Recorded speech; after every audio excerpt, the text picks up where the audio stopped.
ನಿಮಗೆ ಸಮಾಜದಲ್ಲಿ ಒಳ್ಳೆ ಸ್ಥಾನಮಾನ ಪಡ್ಕೊಳ್ಳೋದಕ್ಕೆ, ಹಣಬಲ, ಜನಬಲ, ಅಧಿಕಾರ ಬಲ ಪಡ್ಕೊಳ್ಳೋದಕ್ಕೆ ಗುರುಬಲ, ದೈವ ಬಲಗಳು ಬೇಕು. ಆ ಬಲಗಳನ್ನು ನಿಮಗೆ ಸಿಗೋದಕ್ಕೋಸ್ಕರ ಎಷ್ಟು ಬೇಕು ಅಷ್ಟು ಹೇಳ್ಕೊಟ್ಟಿರ್ತೀನಿ ಹೊರತು ನಿಮಗೆ ಯಾವುದು ವಿದ್ಯೆಗಳು ಕಲಿಸೋದಿಲ್ಲ.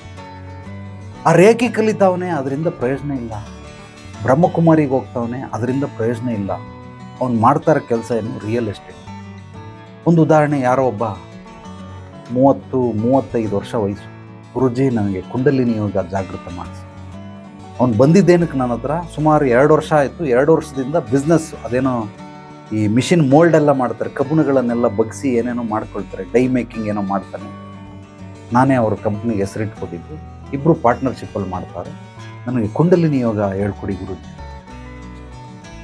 ಆಫೀಸ್ ಮಾಡಿಗೆ ಎಷ್ಟು ವರ್ಷ ಆಯ್ತಪ್ಪ? 2 ವರ್ಷ ಆಯಿತು ಗುರುಜಿ. 2 ವರ್ಷ ಆಯಿತು ತಾನೇ.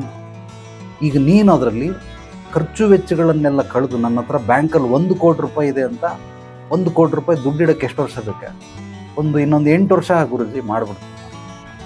ಸರಿ, 8 ವರ್ಷ ಆದಮೇಲೆ ಬಾ, ನಾನು ಕುಂಡಲಿನಿ ಯೋಗ ಹೇಳ್ತೀನಿ. ಏನು ಗುರುಜಿ, ಅದಕ್ಕೂ ಇದಕ್ಕೇನು ವ್ಯತ್ಯಾಸ ಇಲ್ಲ?